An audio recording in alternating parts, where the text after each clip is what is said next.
Hey mga bros, ito pong San Miguel Beerman ay tinototoo na talaga yung ito pong rebuilding lineup nila. Ito ba naman kasi kukunin nila ito pong 6'2 point guard or Phil-Am na ito ito pong si Boogie Ellis mga kabrods na naglalaro ngayon sa EuroLeague.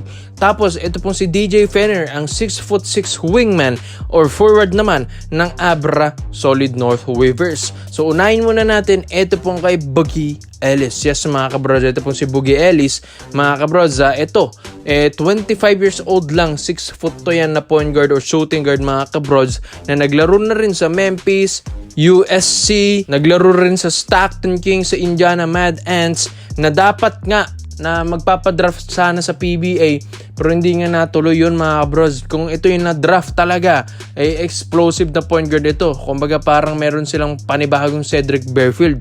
6'2 kasi tapos magaling na player pa. Ito kasalukuyan naglalaro ngayon sa Galatasaray dito sa Dubai mga kabrods sa EuroLeague. Biruin nyo sa loob ng 5 games nag-average ito ng 10.4 points per game, 2 rebounds per game at 1.2 assists per game na may 38.5% 3-point shooting na yan mga kabrods.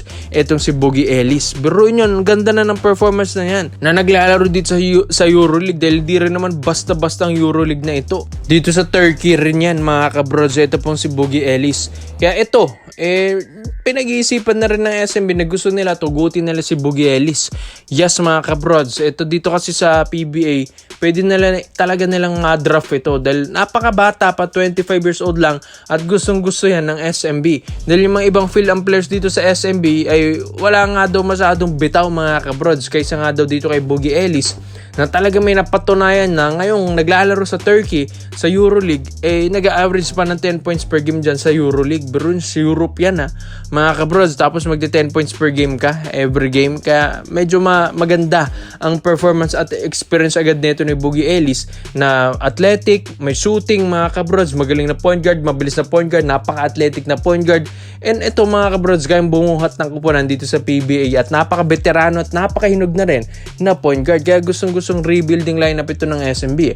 Ito pa, DJ Fenner, ito mas madali itong makuha dahil nasa MPBL lang ito mga brods, pero ito napaka-veterano na rin kasi yung edad nito, 32 years old pero 6'6 yan mga kabrods na guard or forward. Bro nyo, athletic yan 6'6 na guard or forward yan.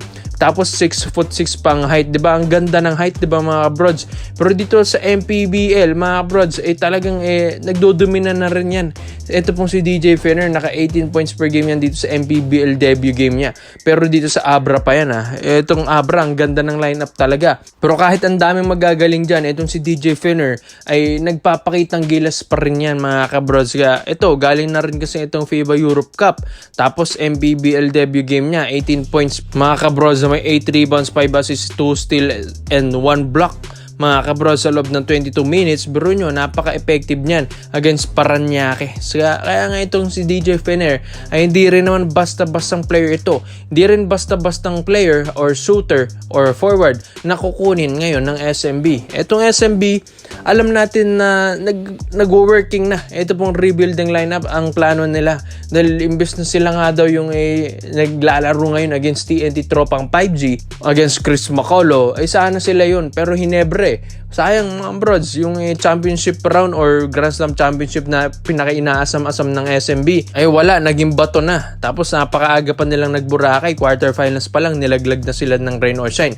Kaya itong SMB, alam natin iba yan mag-rebuild, iba yan bumawi mga kabrods. Kaya itong dalawang players na ito, nakatulad ni Boogie Ellis, 6'2 point guard plus 6'6 point guard or shooter or forward na si DJ Fenner. Sa tingin nyo, ito na bang magbabago sa lineup ng San Miguel Beerman?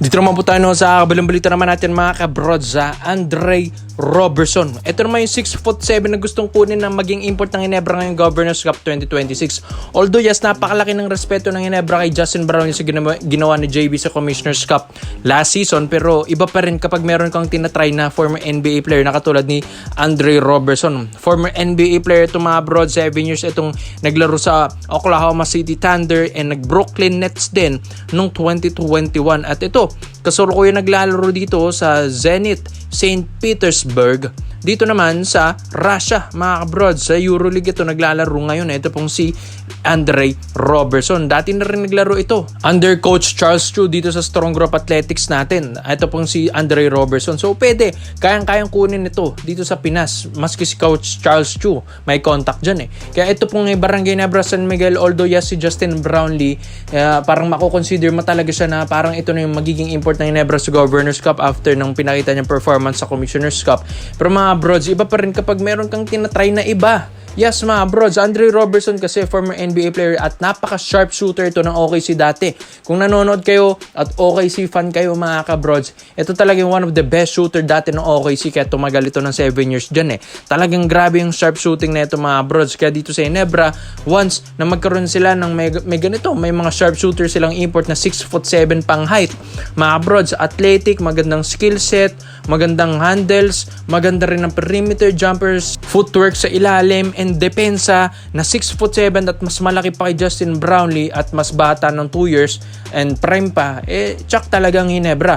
Tiba-tiba sila sa import na ganito. Tapos former NBA player pa.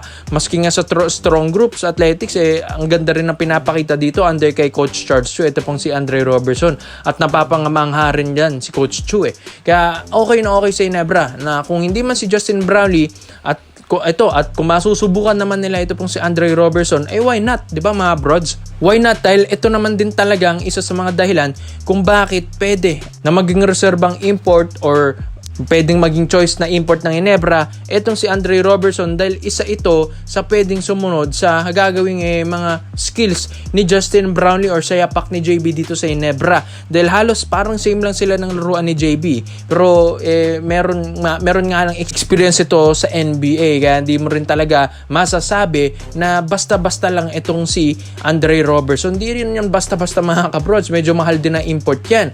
And magaling din na player yan dyan sa Russia ngayon. Ang ganda rin ng stats sa pinapakita niyan eh. At nag-average lang din naman ito ng almost 10 points per game dyan with 6 rebounds per game and 1.4 assists per game with 1.2 steals per game. Magaling din sa depensa, magaling din sa opensa. Etong si Andre Robertson at magaling din sa rebounds. Yes, dun sa pinapakita niya dyan sa Russia kahit medyo limitado na may 24 minutes per game din siya dyan. Okay rin, decenteng stats din na rin yan kahit papaano mga brods. Pero dito kasi sa Ginebra, okay rin kasi parang Justin Brownlee lang din ang laruan. Justin Brownlee lang din ang hawig ng laruan ito ni Andre Robertson. Kaya parang hindi rin nila mafe-feel na wala si JB. Pero ang pinagkaiba lang nila, si JB marami ng championship experience, chemistry sa Ginebra. Pero si Andre Robertson wala pa. Pero ang advantage lang nito ni Robertson, mas effective at mas efficient na shooter ito kaysa kay Justin Brownlee. Si JB, minsan pag may maalat na game, talagang pinipilit niya. Pero itong si Andre Robertson, talagang one of the consistent NBA or ex-NBA player ito pagdating sa 3-point area. Kaya mga brods, maganda na makita at makuha ng Ginebra ito dahil sharp shooter talaga na import ito. Talagang kapag ito'y bumitaw sa 3, ay lista mo na. So OKC nga. So yung best 3-point shooter nila dun eh. Sa NBA pa yan mga kabrods. Paano pa pag naglaro sa PBA ito? Kaya ikaw mga brods 6'7" Andre Robertson, pwede ba ito na maging import ng Ginebra sa Governors Cup next season sa Ginebra? Komento mo lapit nyo dito mga brods at iisa-isa natin yan. Salamat po sa panonood mga brods. This is for Basketball Trade Option lang. I'm out.